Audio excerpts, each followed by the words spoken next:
क्या आपने कभी सोचा है कि अगर अचानक शेयर बाजार धड़ाम से गिर जाए तो आपके खून पसीने की कमाई का क्या होगा? या फिर जब बाजार रोज नए रिकॉर्ड बना रहा होता है तब आपको ये अफसोस तो नहीं होता कि निवेश करने में बहुत देर कर दी? अगर इन सवालों का जवाब हाँ है तो आपको ये भी जानना होगा कि आखिर किया क्या जाए, किस तरह अपनी कमाई को सुरक्षित निवेश किया जाए। तो अब निश्चिंत हो जाइए, क्योंकि इन सभी सवालों के जवाब आपकी भाषा में आप तक हम पहुंचाएंगे। शर्त एक ही है और वो है वीडियो को आखिरी तक देखने की। नमस्कार, मेरा नाम कुलदीप है और आप देख रहे हैं इंडिया डेली 24/7। दरअसल सालों से हमें एक ही फॉर्मूला सिखाया गया है और वो है कि ज़्यादा रिटर्न चाहिए तो म्यूचुअल फंड में एसआईपी कर लो, और अगर इसमें रिस्क नहीं चाहिए तो बैंक में एफडी यानी फिक्स डिपॉजिट करा लो। लेकिन सोचिए, क्या सिर्फ इन दो रास्तों के भरोसे आज के बदलते दौर में अमीर बना जा सकता है, या फिर कोई ऐसा तरीका है जिससे बाजार गिरे तो आपका नुकसान ना हो और बाजार चढ़े तो आपको तगड़ा मुनाफा भी मिले? जवाब है हाँ। ये तो आप जानते ही होंगे कि आज इन्वेस्टमेंट की दुनिया बिल्कुल बदल चुकी है। समझदार रिटेल निवेशक अब सिर्फ पारंपरिक म्यूचुअल फंड या एफडी के भरोसे नहीं बैठे हैं। वे एक ऐसे नए हथियार का इस्तेमाल कर रहे हैं जो गिरते चढ़ते बाजार में उनके पैसे के लिए सुरक्षा कवच का काम करता है, और इसी को कहते हैं न्यू एज इन्वेस्टमेंट। और इसका सबसे बड़ा सितारा है मल्टी एसेट एलोकेशन। तो चलिए आज इस पूरे खेल को बिल्कुल आसान और बोलचाल की भाषा में समझते हैं। आज के वीडियो में हम जानेंगे कि यह नया तरीका कैसे काम करता है और यह पुराने म्यूचुअल फंड से कितना अलग और बेहतर है। सबसे पहले तो ये समझ लेते हैं कि आखिर म्यूचुअल फंड से आगे यह मल्टी एसेट एलोकेशन है क्या, इस चिड़िया का काम क्या है, इसे एक उदाहरण से समझ लेते हैं। मान लीजिए आप एक चाट की दुकान पर जाते हैं। अगर आप सिर्फ आलू टिक्की खाते हैं तो हो सकता है वह कभी बहुत अच्छी लगे और कभी आपका पेट खराब कर दे। लेकिन अगर आप एक ऐसी स्पेशल थाली लेते हैं जिसमें थोड़ी टिक्की है, थोड़ा दही भल्ला है और थोड़ी पपड़ी भी है और अंत में मीठा हलवा भी है, तो आपको स्वाद हर हाल में बढ़िया ही मिलेगा। Multi asset allocation fund investment की दुनिया की वही स्पेशल थाली है। इसे और थोड़ा आसान बनाते हैं। इसके लिए सबसे पहले ये समझिए कि आखिर साधारण म्यूचुअल फंड में होता क्या है। इसमें आपका ज़्यादातर पैसा सीधे शेयर बाजार यानी इक्विटी में लगा दिया जाता है। इससे होता क्या है? होता यह है कि जब बाजार चमका तो आप अमीर, बाजार डूबा तो आपका पोर्टफोलियो लाल निशान पर आ जाता है। लेकिन मल्टी एसेट फंड में फंड मैनेजर आपके पैसे को किसी एक टोकरी में नहीं रखता, यानी किसी एक जगह इन्वेस्टमेंट नहीं करता। सेबी के नियम के मुताबिक इस फंड को आपका पैसा कम से कम 3 अलग अलग जगहों पर लगाना होता है। इसमें सबसे पहला इक्विटी में, यानी उन कंपनियों के शेयर्स में जो तेज़ी से ग्रोथ कर रही हैं। दूसरा है डेट यानी सरकारी बॉन्ड्स या फिक्स डिपॉजिट जो स्टेबिलिटी और तय ब्याज देते हैं। तीसरा है कमोडिटीज़ यानी सोना और चांदी जो मुसीबत के समय काम आते हैं। नियम यह है कि हर एक कैटेगरी में कम से कम 10% पैसा डालना ज़रूरी है। बाकी का पैसा फंड मैनेजर बाजार के मूड को देखकर तय करता है। अब आता है सबसे बड़ा और अहम सवाल, और वो है कि आखिर गिरते चढ़ते बाजार में यह आपका पैसा बचाता कैसे है। तो समझ लीजिए कि फाइनेंशियल मार्केट का एक अचूक नियम है, और वो है कि सब दिन होत ना एक समाना, यानी सारे एसेट कभी एक साथ नहीं भागते हैं। इसे एक उदाहरण से समझ लीजिए। मान लीजिए एक आदमी गर्मियों में आइसक्रीम बेचता है और बारिश में छतरी बेचता है। अगर वह सिर्फ आइसक्रीम बेचेगा तो बारिश के मौसम में उसकी कमाई ठप हो जाएगी। लेकिन अगर वो दोनों चीज़ें रखता है तो चाहे धूप खिले या बारिश हो उसका धंधा चलता ही रहेगा। इसे ही फाइनेंस की भाषा में नेगेटिव कोरिलेशन कहते हैं। जब शेयर बाजार में गिरावट आती है तो अमूमन सोने की कीमतें बढ़ने लगती हैं, क्योंकि लोग डर कर सुरक्षित जगह पैसा लगाने भागने लगते हैं। वहीं जब ब्याज दरें बढ़ती हैं तो डेट फंड्स में मजबूती आती है। मल्टी एसेट्स फंड्स इसी फॉर्मूले पर काम करते हैं। जब शेयर बाजार क्रैश होता है तो आपके पोर्टफोलियो का सोना और बॉन्ड वाला हिस्सा नुकसान की भरपाई कर देता है। आपको खुद बार बार शेयर बेचकर सोना खरीदने की टेंशन नहीं लेनी पड़ती। फंड मैनेजर यह काम आपके लिए पर्दे के पीछे खुद ब खुद करता रहता है। अब एसआईपी के नए नियम भी समझ लीजिए, और ये भी कि निवेश करने का तरीका कितना बदल गया है। ये तो हम सब जानते ही हैं कि हर महीने थोड़े थोड़े पैसे निवेश करने को एसआईपी यानी सिस्टमैटिक इन्वेस्टमेंट प्लान कहते हैं। इसे आप ऐसे समझ सकते हैं कि जैसे आप हर महीने गुल्लक में पैसे डालते हैं, लेकिन जब इस गुल्लक के नियम बदल चुके हैं। 2026 में निवेश को और सुरक्षित और आसान बनाने के लिए कुछ नए नियम और तरीके आ चुके हैं। उसमें सबसे पहला है स्मार्ट और स्टेप अप एसआईपी। दरअसल पहले लोग 5,000 की एसआईपी शुरू करते थे और सालों साल वही चलती रहती थी, लेकिन अब जमाना स्टेप अप एसआईपी का है। मान लीजिए इस साल आपकी सैलरी बढ़ी तो आपकी एसआईपी भी अपने आप 10% या 20% बढ़ जाएगी। इसे इस तरह से समझिए कि अगर आप आज 5,000 रुपये महीना जमा कर रहे हैं तो अगले साल या खुद ब खुद 5,500 हो जाएगी। इसके लिए आप इसे ऑटोमेशन पर भी कर सकते हैं, जिससे कि आपको हर साल बढ़ाने के लिए एक्स्ट्रा मेहनत नहीं करनी पड़ती। इससे होता क्या है? इससे आप महंगाई को आसानी से हरा सकते हैं, बीट कर सकते हैं, और आपको जल्द ही लक्ष्य आपका पूरा हो जाएगा। दूसरा है फ्लेक्सी एसआईपी। यह और भी मज़ेदार तकनीक है। जब शेयर बाज़ार बहुत महंगा होता है यानी आसमान पर होता है तो यह सिस्टम आपके तय पैसे से थोड़ा कम निवेश करता है, क्योंकि उस समय रिस्क ज़्यादा होता है। लेकिन जैसे ही बाज़ार में बड़ी गिरावट आती है और शेयर सस्ते मिलते हैं, यह सिस्टम अपने आप ज़्यादा पैसे निवेश कर देता है ताकि आपको कम दाम में ज़्यादा यूनिट्स मिल सकें। इसे लो बाय हाई सेल का ऑटोमेटिक फॉर्मूला कहते हैं। तीसरा पॉइंट्स भी समझा देते हैं, और वो है सख्त सुरक्षा नियम यानी 2 फैक्टर ऑथेंटिकेशन। दरअसल अब म्यूचुअल फंड्स में आपके पैसे को सुरक्षित रखने के लिए कड़े नियम आ गए हैं। जब भी आप निवेश निकालने या कोई बड़ा बदलाव करेंगे तो सिर्फ एक पासवर्ड से काम नहीं चलेगा। आपके फ़ोन और ईमेल पर 2 फैक्टर ऑथेंटिकेशन यानी OTP आएगा। इसके अलावा बैंक अकाउंट का नाम और म्यूचुअल फंड पोलियो का नाम भी होना अनिवार्य कर दिया गया है, ताकि कोई आपके खाते से छेड़छाड़ न कर सके। साथ ही नॉमिनी का नाम जानना अब बहुत ज़रूरी है, उसको जोड़ना भी अनिवार्य है। ऐसा ना करने पर आपका अकाउंट फ्रीज भी हो सकता है।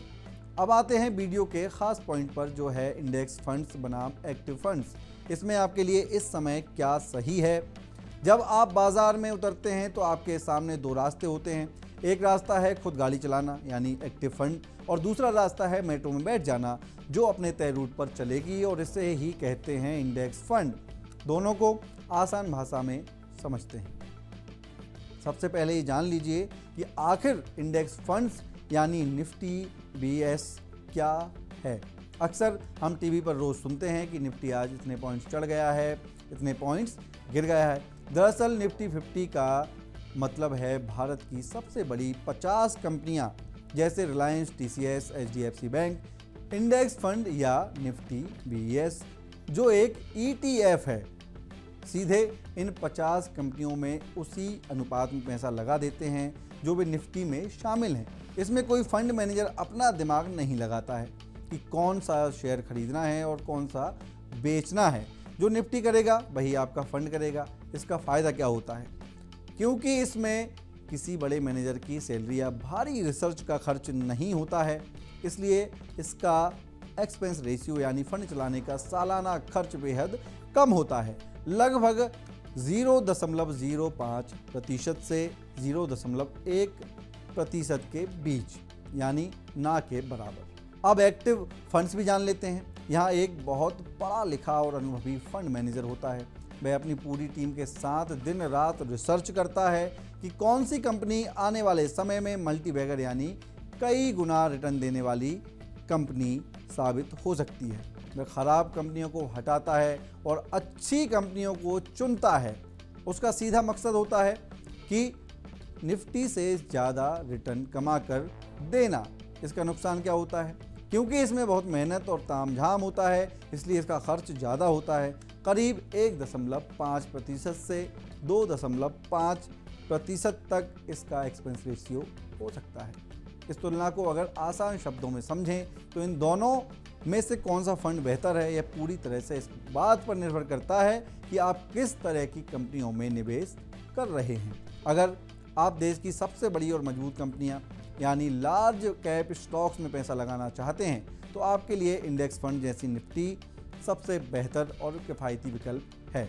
ऐसा इसलिए क्योंकि आज के दौर में लगभग 70% से ज़्यादा एक्टिव फंड्स मैनेजर अपनी भारी भरकम फीस लेने के लिए बाद भी निफ्टी इंडेक्स जितना रिटर्न नहीं निकाल पा रहे हैं।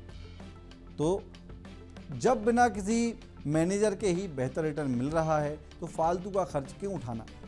दूसरी तरफ जब बात स्मॉल कैप और मिड कैप यानी छोटी और मझोली कंपनियों की आती है तो पासा पूरी तरह पलट जाता है और वहाँ एक्टिव फंड्स बाजी मार ले जाते हैं, क्योंकि कंपनियों के बाज़ार में बहुत ज़्यादा जोखिम और उतार चढ़ाव होता है, जहां कई कंपनियां डूबने की कगार पर भी होती हैं। ऐसी स्थिति में इंडेक्स फंड आंख मूंद कर सब में पैसा लगा देता है, लेकिन अनुभवी फंड मैनेजर अपनी सूझबूझ और रिसर्च से कचरा कंपनियों को पहले ही फिल्टर कर देता है। वह सिर्फ उन्हीं छोटी कंपनियों को चुनता है जिसमें भविष्य में मल्टीबैगर बनने का दम होता है। इसका निष्कर्ष ये है कि बड़ी और सुरक्षित कंपनियों के लिए कम खर्च वाला इंडेक्स फंड सबसे अच्छा है, जबकि छोटी और तेज़ी से भागने वाली कंपनियों में सही चुनाव करने और रिस्क से बचने के लिए अनुभवी मैनेजर वाले एक्टिव फंड्स पर भरोसा करना ज़्यादा फायदेमंद साबित होता है। सीधी बात यह है कि अगर आप देश की सबसे बड़ी और सुरक्षित कंपनियों में पैसा लगाना चाहते हैं तो आंख बंद करके निफ्टी VES चुनिए, क्योंकि वहाँ फालतू की फीस देने का कोई मतलब नहीं है। लेकिन अगर आप छोटी और तेज़ी से भागने वाली कंपनी यानी मिड या स्मॉल कैप में दांव लगाना चाहते हैं तो एक्टिव फंड बेहतर है, क्योंकि वहाँ फंड मैनेजर की ज़रूरत होती है जो गड्ढों से बचा सकते हैं। इसमें भी सबसे ज़रूरी बात है आपके हाथ में कितना पैसा आएगा, यानी टैक्स स्लैब का नया खेल क्या है। इन्वेस्टमेंट का एक सुनहरा नियम हमेशा याद रखिए, और वो है कमाई वह नहीं है जो आपको दिख रही है, कमाई वह है जो टैक्स कटने के बाद आपकी जेब में बचती है। अगर आपने 1 लाख का मुनाफा कमाया और सरकार ने उसमें से 30% यानी 30,000 रुपये टैक्स ले लिया तो आपका असल रिटर्न कम हो गया है। हाल के वर्षों में म्यूचुअल फंड्स और न्यू एज इन्वेस्टमेंट्स में टैक्स के नियम काफ़ी बदल गए हैं। इसे बिल्कुल सरल तरीके से समझते हैं। सबसे पहले प्योर इक्विटी यानी शेयर म्यूचुअल फंड पर टैक्स को समझ लेते हैं। अगर आपके फंड का 65% से ज़्यादा पैसा भारतीय शेयर्स में लगा है तो उसे इक्विटी फंड माना जाता है। अगर ये शॉर्ट टर्म में यानी 1 साल से पहले बेचा गया तो आपको मुनाफे पर 20% टैक्स देना होगा, और अगर लॉन्ग टर्म में यानी 1 साल के बाद बेचा गया तो आपको मुनाफे पर 12.5% टैक्स LTCG देना होगा। अच्छी बात यह है कि साल भर में 1.25 लाख रुपए तक का मुनाफा पूरी तरह टैक्स फ्री होता है। अब जान लेते हैं दूसरा पॉइंट, प्योर डेट यानी बॉन्ड या FD फंड्स पर टैक्स भी समझ लेते हैं।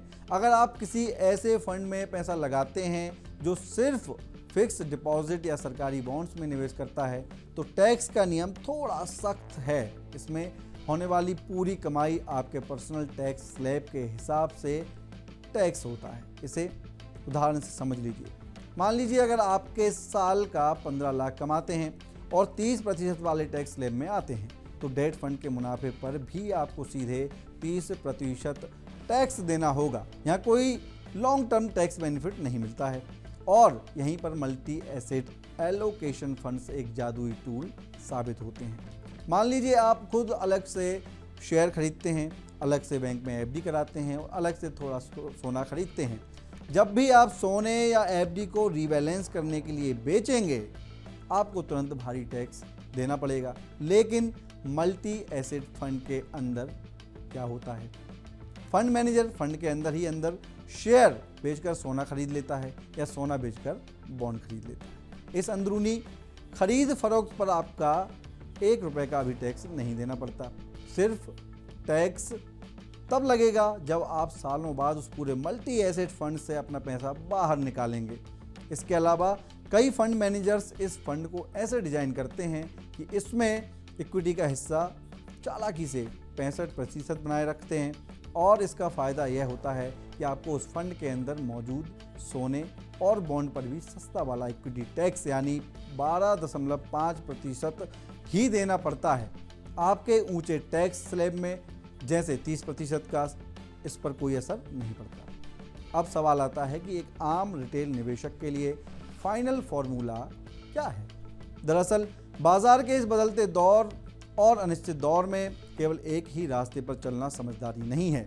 अगर आप अपने पैसे को सुरक्षित भी रखना चाहते हैं और उसे तेज़ी से बढ़ाना भी चाहते हैं तो आपको हाइब्रिड रणनीति अपनानी होगी। इसको पॉइंट्स में समझ लेते हैं। सबसे पहला है कि अपनी बुनियाद यानी कोर पोर्टफोलियो मजबूत करें। अपने बहुत लंबे समय के लक्ष्यों के लिए जैसे बच्चों की पढ़ाई, शादी या खुद की रिटायरमेंट जो 10-15 साल दूर है, निफ्टी, बीएस या इंडेक्स फंड्स में अपनी हर महीने की SIP चालू रखें। यह देश की तरक्की के साथ आपके पैसे को भी बढ़ाएगा। दूसरा है सुरक्षा कवच बनाएं। अगले 3 से 5 साल के लिए जहां आपको डर है कि बाजार गिर सकता है या आपको पैसों की ज़रूरत पड़ सकती है, वहां मल्टी एसेट एलोकेशन फंड्स का इस्तेमाल करें। यह आपके पोर्टफोलियो को बाजार के झटकों से बचाकर रखेगा। इसके साथ ही यह बात हमेशा याद रखें कि पैसा कमाना जितना ज़रूरी है उससे भी ज़्यादा ज़रूरी है उसे सही जगह पर टिका कर रखना और टैक्स से भी बचाना। न्यू एज इन्वेस्टमेंट्स कोई रातों रात अमीर बनाने वाली स्कीम नहीं है, बल्कि ये वो आधुनिक और समझदार टूल्स हैं जो समझदारी से आपके रिस्क को कम करते हैं ताकि आप रात को चैन की नींद सो सकें और आपका पैसा चुपचाप बढ़ता रहे। कुल मिलाकर पूरे वीडियो में दी गई जानकारी का लबोलवाव यही है कि निवेश करने से पहले सारे फैक्टर्स को अच्छे से समझ लेना चाहिए और अपने दिमाग को और आँखों को खुला रखना चाहिए। सबसे अहम बात यह है कि यह वीडियो सिर्फ और सिर्फ जानकारी के लिए है। इसे निवेश के लिए सलाह ना समझें। किसी भी तरह के निवेश से पहले अपने आर्थिक सलाहकार से ज़रूर बात कर लें और सलाह ले लें। और अगर आप भी मार्केट में निवेश करते हैं तो कमेंट सेक्शन में हमें ज़रूर बताइए। वीडियो अच्छा लगा हो तो इसे लाइक व शेयर कर दीजिए। इसी तरह की जानकारी के लिए देखते रहिए इंडिया डेली 24/7। नमस्कार। देखिए इंडिया डेली 24/7 अब आपकी स्मार्ट टीवी पर। इंडिया डेली मौजूद है सभी डिजिटल प्लेटफॉर्म पर लाइव और लगातार। इंडिया डेली 24/7 हर दिन राष्ट्र को समर्पित।